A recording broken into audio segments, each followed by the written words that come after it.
Thursday, January 31, 2019 President Trump said Thursday that if his administration strikes a deal with China to resolve their ongoing trade conflicts, it will be because he personally negotiated it with Chinese President Xi Jinping.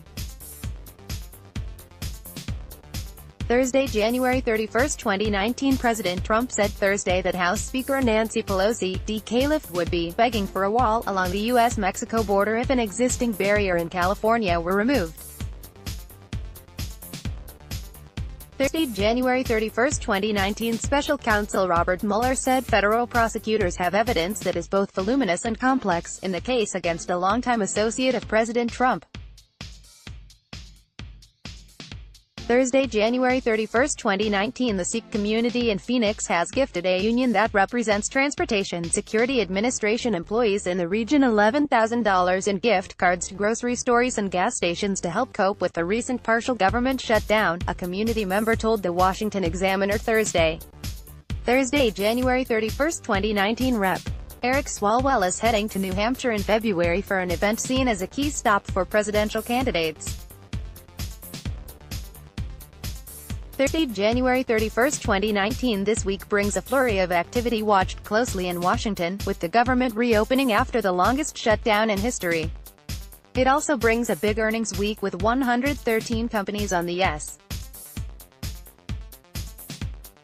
and China, a point of tension that has been referenced in many of this month's earnings notices, kicking off anew in D.C.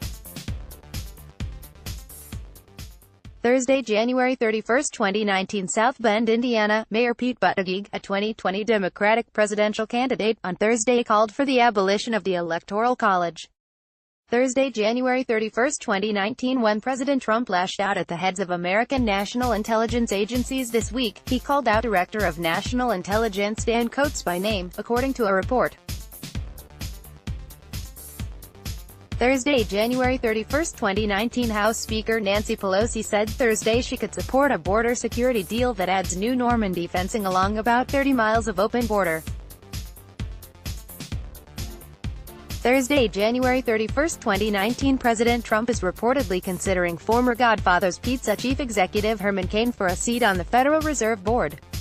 Thursday, January 31, 2019 A White House security specialist was suspended for 2 weeks without paid days after a report came out that said Jared Kushner's security clearance had been approved despite objections of career staff. Thursday, January 31, 2019 House Speaker Nancy Pelosi, D-Calif, on Thursday dodged a question about Virginia Gov. Ralph Northam's controversial comments this week in which he suggested babies could be aborted at extremely late stages of pregnancy in cases involving severe deformities. Thursday, January 31, 2019 Former Colorado State Senator Mike Johnston said Thursday he will run against Sen. Cory Gardner, Arcolo, in 2020 in what is expected to be one of the toughest races of the cycle for Republicans. Thursday, January 31, 2019 President Trump on Thursday joined Democrats in a war of semantics over his proposed border wall, tweeting, "Let's just call them walls from now on and stop playing political games. A wall is a wall." Thursday, January 31, 2019 The Mexican government has halted a program for considering temporary asylum requests for people arriving at its southern border after more than 12,600 people, mostly from Central America, applied for visas to remain in Mexico just in the past 2 weeks, according to a new report. Thursday, January 31, 2019 The White House has added 2 new spokespeople, doubling the number of deputy press secretaries working under White House Press Secretary Sarah Sanders.